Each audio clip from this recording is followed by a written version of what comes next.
benga no Alex Kotona Mambolobaki debe biso peut réfléchir tout monde ezala boye ezonga boye salima boye certaines fans balobi ko se débarrasser na Zulema na moment où eza solution te parce que ba se débarrasser na muté na moment na temps ozana ba difficulté. Ouais, ils ont raison. Bon, tout tika Zulema boye te Zulema zape quand même na ba difficulté, oui, ils ont raison. Il faut ba sunga Zulema. Mais bino pe ka ba fanatique wana je crois bo pe na numéro Zulema. Bobenga pe Zulema. Osola pena ya bobisa ya non cette fois-ci là ndela vraiment traitement na yo bien pour ils la paix bien omoni le roi baromo le bakana makambono ya ko sala pe sous boyete soki za ko kima hôpital soko aussi sera traitement et cette fois-ci vraiment c'est concentré pendant l'année la traitement tina souka pour santé na yo ils ont bien parce que Zulema c'est un artiste oza la talent belé oza vraiment la talent bilaza parmi les musiciens baza les plus aimés na BCBG il faut tout le ba vérité. Et puis surtout total na balle de match parmi banzembo ou accrocha ou kota na population nzembo Zulema faire partir choisi matata nzembo Zulema kota nzembo ya quoi de bis encore donc na ba fanatique o bo na besoin bona souci ya Zulema ngala bi ke na mutema papa chéri ndepe bo senga ke papa chéri meme poto pour que nous landela ba soin je sais que na mutema papa chéri sala nango na mutema pende papa chéri ndene beli pende papa chéri binadam en salango mi Zulema vraiment de Europe ezalango boye mi Zulema Europe kende vraiment landela ne baso na e normal landela vraiment baso na normal mais bino ndepe ba fanatique oyo bozo plaider pour na Zulema ke ba garder Zulema ba landela baso ya Zulema pour conseiller pe aussi l'artiste et en plus peut-être ba conseil na bino peso manquer peut-être on a appelé non réfléchir na ndenge na nga peut-être sopi bo bengi aya yo moni biso to défendre yo to na poso zala papa chéri au sel lo mambo bien tout ça c'est là ceci c'est là mais yo pe chapa esprit na sel andela ba traitement no bien s'il sera ba kir s'il sera mamlo belé pour santé no pe et ça bien ça fait quelque chose de bien et ça quelque chose de bien parce que to rôle n'a pété musala tout aux Zulema masala na BCBG et ça la kelelo donc c'est peut-être ba image sima Iniesta André Iniesta longwe Barcelone de Sarwana mutabandola ta on tata bazu joueur asika de Sarwana bandola tamate donc c'est pareil peut de l'opé papa chéri que fan na réfléchir habiter pour na ko honorer car toujours les qui nanga petit nanga seguin poste na père chef d'orchestre que fan na paix pendant 5 ans chef d'orchestre na BCBG Zalati.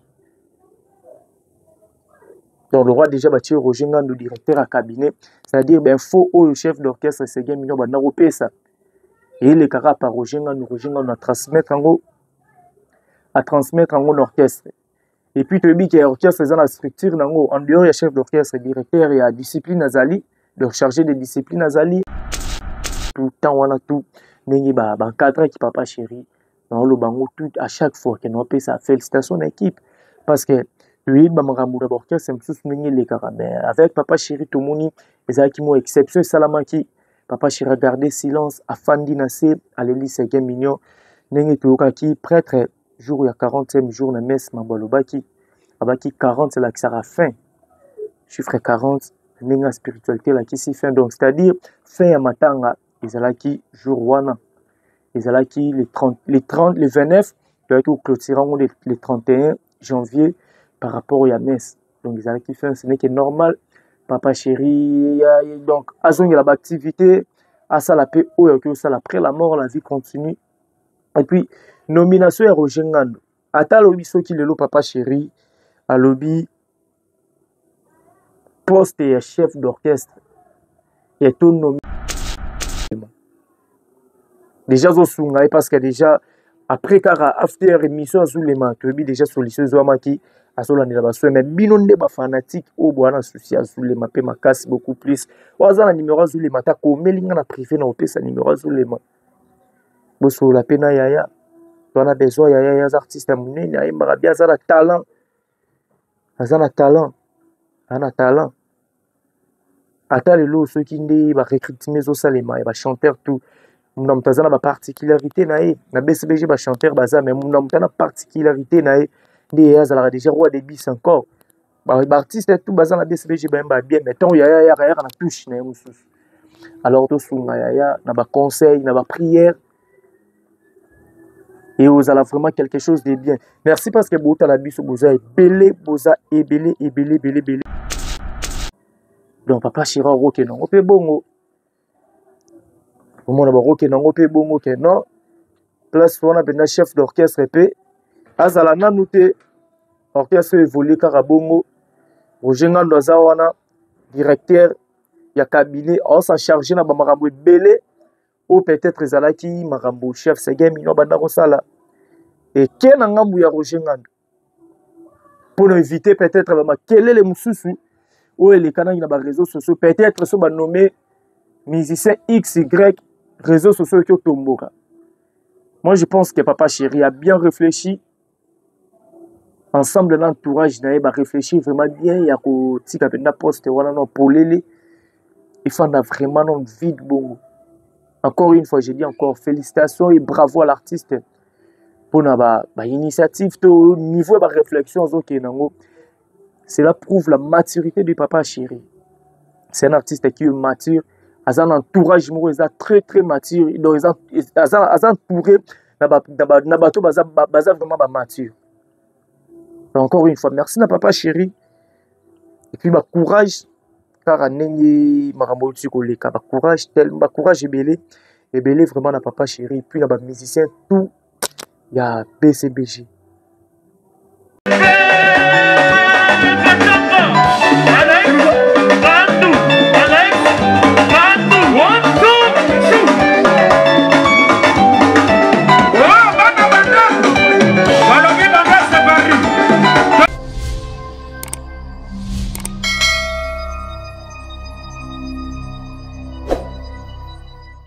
Et voilà, fidèle internaute, bonjour ou bonsoir. Et dépendre de RWAPI, Bozolanda Bisso en direct. Dans concept TAT Télévision, votre chaîne d'actualité avec le vôtre Alex Nandou, mon amoulouba, les Benjamin de la presse, mon abamama. Autrement dit, mon Nzambe. Merci infiniment à Bino Batutou, pour cette confiance. Yakoulanda Rabé, mission Nabiso. Merci infiniment à Olivier Ilonga Kassim, la réalisation de cette émission. Merci à Maman Fille. Maman Masolo, il y a Papa Audace Milandou, président Jacques le rassembleur de tous les Congolais depuis Évry Courcoronne, Azota la Bissou, un grand merci à Sylvine Joël Jolie Nakati à Londres, la maman chérie à moi aussi. Depuis Londres, Azota la Bissou, big dédicace à toi mon vieux Michel Mia qui est depuis Paris, Azota la Bissou, Guigate c'est 3 fois boss, et baron Nakati à Paris, Pazola la Bissou, Namoni, El Cornelia Dussi, du 26007 mois-ci à Tembe Nakati à Londres, sans oublier la prophétesse Paola et Nakati à Londres, Azota la Bissou. D'être solo la kilobi, il faut quitter normalement aujourd'hui na gosse Dikambala malheureusement santé et déranger un peu. Et on a quitté solo là. Ensemble, il y a bien beaucoup solo là na ndinga ba commentaire. To me gape ko décortiquer moi marambo miki ezoleka ou eleka ki pendant matanga et puis ndenge ni évolution un mouvement BCBG évoluer na bi ke ba vrai boza tellement ébélé awa ya partout dans le monde bozolanda biso. En fait, on remet un peu solo là. Ndenge bakomela kingai implication ya Adolphe Dominguez pendant tant tout au BCBG zaki na matanga Papa Chira zaki na mawa présence Adolphe Dominguez ezalaki toujours wana to remettre un peu rosolango to la nomination ya Roger Ngando ou ya komi directeur ya cabinet ya BCBG to ya Papa Chéri to solango momuke to solola makambo ya Zulema nde bandeko belé pe bosali ba message par rapport au ndenge bandeko mosusu bakomelaki Roger Ngando non ba se débarrasser na Zulema to solola pe nde bandeko mosusu pe ba réagir na ndenge ba message bakomelaki komelanga to mingi pe ko solola et puis to beta retour ya activité ya BCBG na quoi comment dirais-je na ouverture ya porte ndenge ba fongoli pona talenté tout artiste musicien quelque chose beta rambunda guitare tout ça bakende ko sala test na bon avant to tala masolo na tika na totala élément oyo sur le même langage vraiment na Olivier Ilonga totala élément oyo alinga mo sebe na mo minga après tozonga juste après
Voilà, nous sommes de retour sur ce plateau. Merci à Olivier Ilonga. Merci infiniment à Bino Batutu. Bota la biso maman Safi Ilonga et Papa Eric Bikembele depuis Paris. Baza branché, scotché, Aero Bazolanda Biso, Nakatsa Palem, Namoni, boutique d'Am Bijou Molato, Nakanda AD référence ex-Lambert de Paris. Megatop na India A63 sur Kassavou. Megatop na Nyango 197 référence à Ré Major, Baché Penzécran. Bazota la bisonde toujours boulot. Alors par rapport à Adolphe Dominguez, c'est tout à fait normal bandeko. Adolphe Dominguez azali ami frère ya Jibin Piana papa chéri et puis ceux qui tobi tout long en dehors ya wana c'est que mignon azalaki petit na bango oyo bazaki na bango bazalaki na wenge 4x4 tout terrain. Donc ce n'est que normal Adolphe Dominguez azala wana pour consoler donc soutenir Jibin Piana parce que c'est game mignon qui na Jibin Piana papa chéri, ce n'est que normal Adolphe Dominguez il faut azala karawana pour soutenir papa chéri et puis en dehors il faut soutenir papa chéri abanda kinde kolela petit frère naeli kinae otebi bazaki na 4x4 tant au monde c'est game mignon tout le monde mbala mort directement à l'impela zalaki membre effectif ya wenge 4x4 Asa grand frère, il y a 5 millions.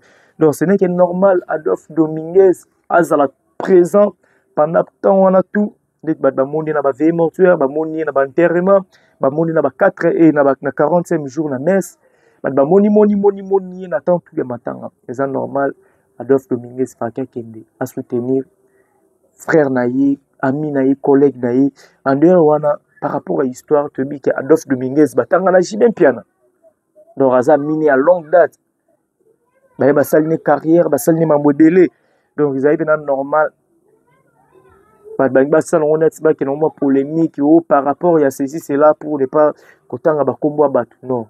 Alors, il faut un esprit qui est pour la polémique, quel que soit, ou pour la polémique, non. Il y a vraiment que là, c'est mignon, dans le thème de Mobimba. Et que collègue, il y a 4x4. Étant que petit frère naïe bazala naïe na woni 4x4 étant que petit travailleur ya master Jibin Piana. Donc Adolphe Dominguez a que la vraiment c'est game mignon na ba carré wana tout bomoni na meki un peu ko le bilango. Donc c'est la sens wana s'il faut to pousse na to sur la nomination ya Roger Ngando yemo to ti côté là tout à l'heure. Alors déjà charge quelqu'un m'a écrit pourquoi papa chéri à qui Roger Ngandou la poste à charge bon comme le roi Roger Ngandou bâti le roi chef d'orchestre mais ba masqué en on a ndenge mususu. Vous savez hier dans le baki n'a pas sa félicitation l'équipe à papa chéri par rapport il y a ndenge ba encadrer papa chéri pendant tant tout au yamatanga dans le baki hier qui nous appelle sa félicitation l'équipe à papa chéri par rapport à Nengi Bankadra qui Bajira qui papa chéri. Je m'excuse. N'attends tout au Sege Mignon Zalaki na mort Tiba Kuna Marambutu tant wana tout Nengi Bankadra qui papa chéri. Dans le bango tout à chaque fois que nous appelle sa félicitation l'équipe parce que lui Bamarambu d'abord c'est un sous Nengi les caramels avec papa chéri tout moni les akimo exception Salamaki. Papa chéri regardez silence afandi nassé à l'église Sege Mignon. Nengi Toukaki, prêtre, jour il y a 40e jour, la messe, Mambalobaki, Abaki 40, c'est là qui sera fin. Chiffre 40, Nenga spiritualité là qui s'y fin. Donc, c'est-à-dire, fin à Matanga, Izalaki, jour wana. Izalaki, les 29, tu as clôturant les 31 janvier par rapport à la messe. Donc, Izalaki fin, ce n'est que normal. Papa Chéri, donc, azongi la activité, à ça la paix, ou ça après la mort, la vie continue. Et puis, nomination à Roger Ngando. Ata lobi soki lelo Papa Chéri, à lobby, poste et chef d'orchestre. Il est tout nommé chef d'orchestre et que ça les mettait pendant 10 ans. Et que vous en avez bien. Moi, je me rappelle, Lionel Messi est à Barcelone. Soto Bito Zonga. En dehors, il y a Lionel Messi, c'était qui? Iniesta. Est à Barcelone. Dossard numéro 8. Banola Tango Lissusute. Ils allaient pour honorer Kaka. Iniesta par rapport au pays à Moussala, tout à Sala, l'équipe. Dossard numéro 8, Banola Tango, pendant un moment. Je crois, et ça l'a 5 ans. 5 ans, 3 ans, Dossard numéro 8 à Barcelone, sur le Robozon, c'est venu, Iman Sima, Iniesta, André Iniesta, Longue Barcelone, Dossard Wana Mutabandola, ton suspect, Tabazu joueur à Sika, Dossard Wana Bandola Tamate. Donc c'est pareil, de l'OP Papa Chirac, que fan à réfléchir, habiter. Pour qu'on aurait toujours les qui n'ont pas eu petit n'ont pas poste na père chef d'orchestre que fan na paix pendant 5 ans. Chef d'orchestre na BCB Jazalati.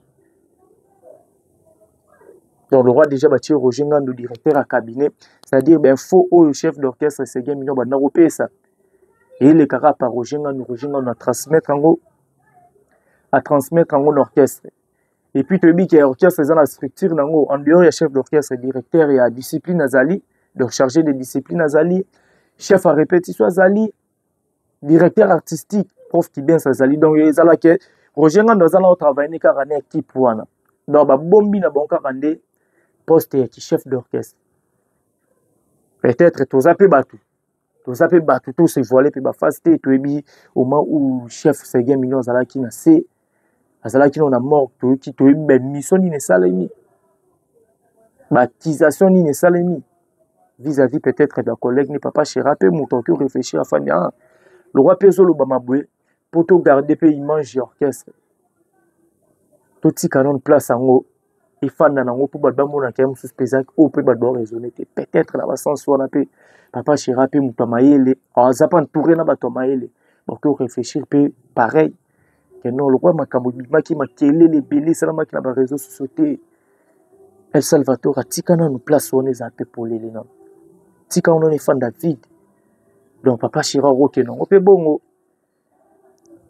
au monde ok non on peut bongo que non place on a ben chef d'orchestre pe azala nanu te orchestre évolue karabongo Roger Ngando azawana directeur ya cabinet on s'en charger na ba makambo belé ou peut-être ezalaki makambo chef Seguin mino banda ko sala et ken na ngambu ya Roger Ngando pour éviter peut-être ba quel est les mususu ou les canaux na ba réseaux sociaux peut-être so ba nommé musicien XY réseaux sociaux qui tomboka.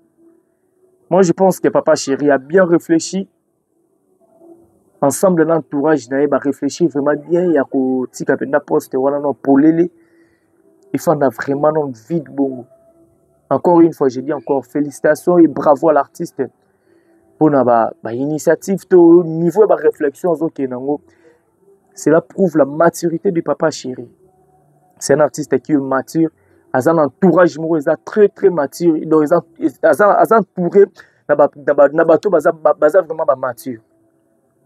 Donc, encore une fois, merci na Papa Chéri. Et puis, courage, car anengi makambo koleka, courage tellement, courage et belé vraiment na Papa Chéri. Et puis, na musicien tout, il y a BCBG. Tobeko solo la li solo ya Zulema, Yaya. Un bon rétablissement, place à Zali. L'autre photo bando le bakeno. Yaya, il faut moins esprit, moins concentration. Quand tu bando solo là.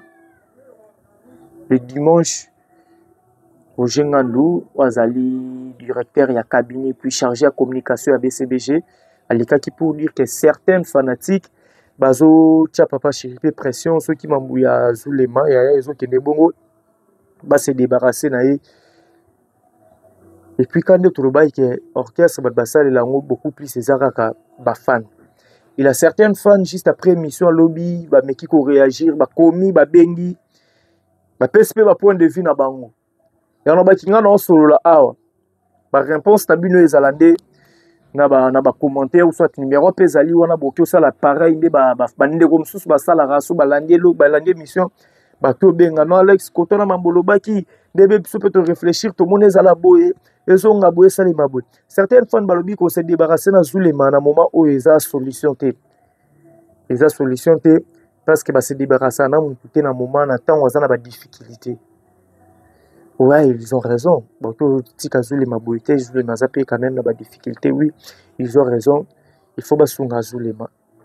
Mais bino mpe ka bafanatique wana je crois boa mpe na numéro ya zulema bobenga mpe zulema bosola mpe na yaya boyebisa yaya non cette fois-ci landela vraiment traitement na yo bien po ezala mpe bien omoni lokwa bato bakomolobaka na makambo no yaya kosala mpe susu boye te soki eza kokima hôpital soki osilisaka traitement te cette fois-ci vraiment se concentrer mpe na landela traitement ntina suka mpo santé na yo ezonga bien parce que zulema c'est un artiste aza na talent ebele aza vraiment na talent ebele aza parmi les musiciens baza les plus aimés na BCBG, il faut tout le la vérité.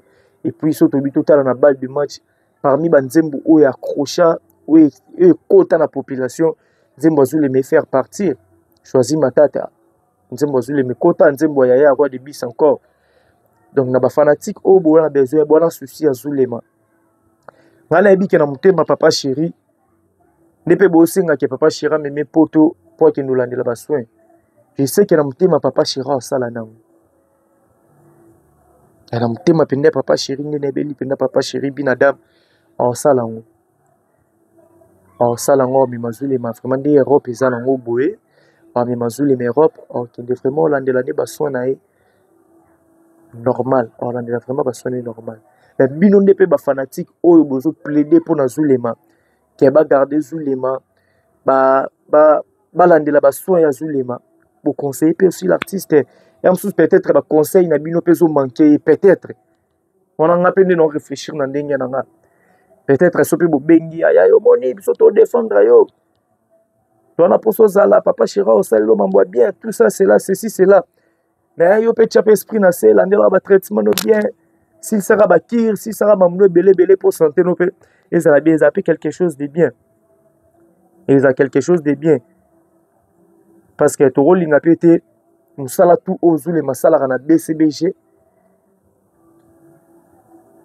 ezala kelelo nde ba fanatique mususu ba fâché ba siliki non papa chéri zule malongwa kaka to rôle n'a pas été zule malongwa au moment où azo souffrir to rôle n'a pas été zule ma papa chéri bengani na orchestre na au moment où zule maza na souffrance te to linga vraiment papa chéri qui peut zule ma bien Santa Zule mais boni normal. Namte ma papa chéri a pu récompenser na quelque chose paye bien. Oui, ça la katande bolobi ka longwa. Aza la paix quand même à l'aise place au Québec.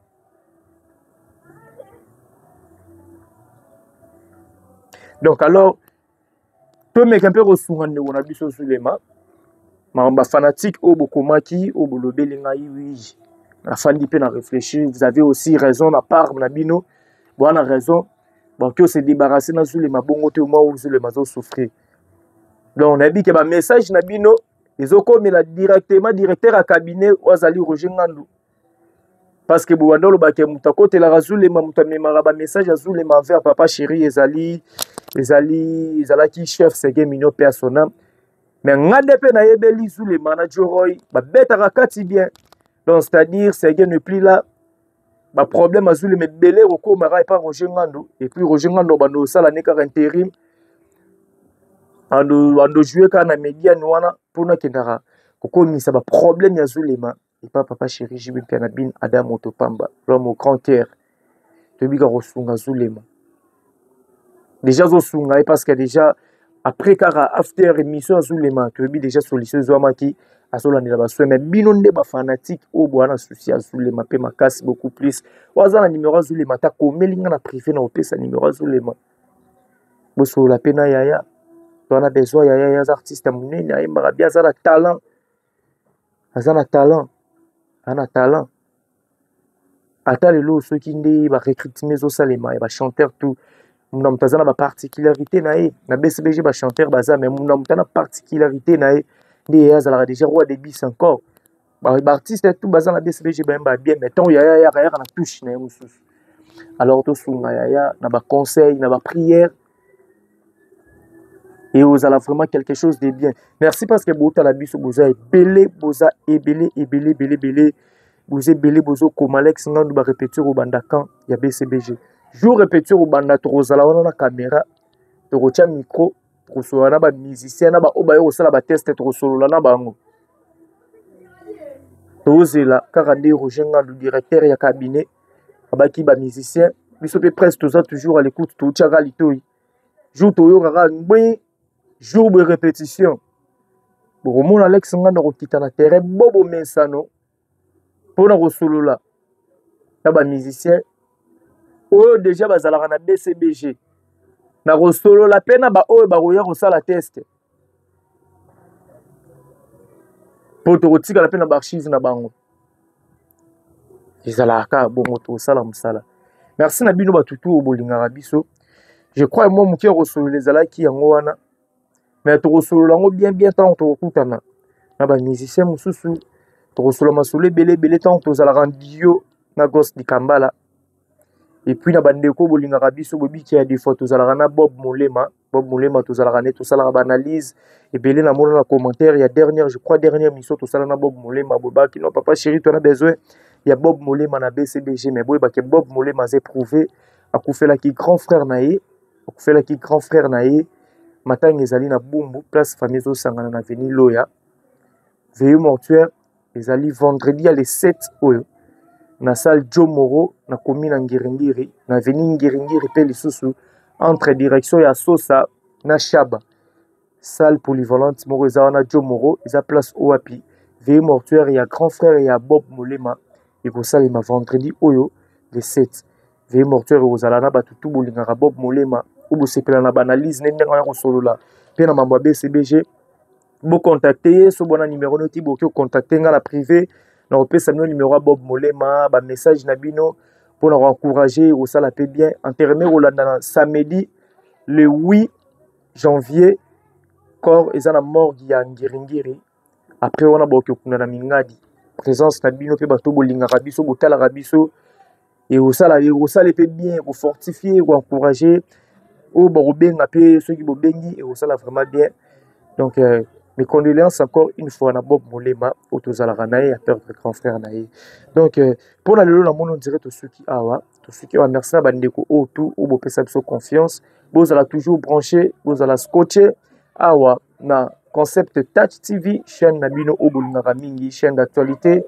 à chaque fois message ekozala tokoleka toujours koexplike bino kosolola ngo na bino bacommentaire wana esalaka biso vraiment bien un grand merci na Olivier Ilonga oyo asime technique merci infiniment na président Jacques na kati Evry base mobimba Evry Kokoron Archibald bambote ebele place ozali merci infiniment na Nathalie Ramazani mwasi nzambe mère double la millionnaire mama na Maela Onia motema ya batu ya président William Ikona JBL Kadima 2 fois par canadien le roi de salsa papa na Jaden na kati Ottawa la biso namoni Jojo Acheni awada station express depuis Hollywood azolanda biso Meshak Masikini bambote belé maître John Kanza bambote no pe belé fibologie na peso bambote belé un grand merci aussi ingénieur Irli Kenzita Yazo Mazoa na peso bambote belé Jomishka Kabe ya wetu Sisimanto bambote belé place Bozali Yannick Nzao Sisimanto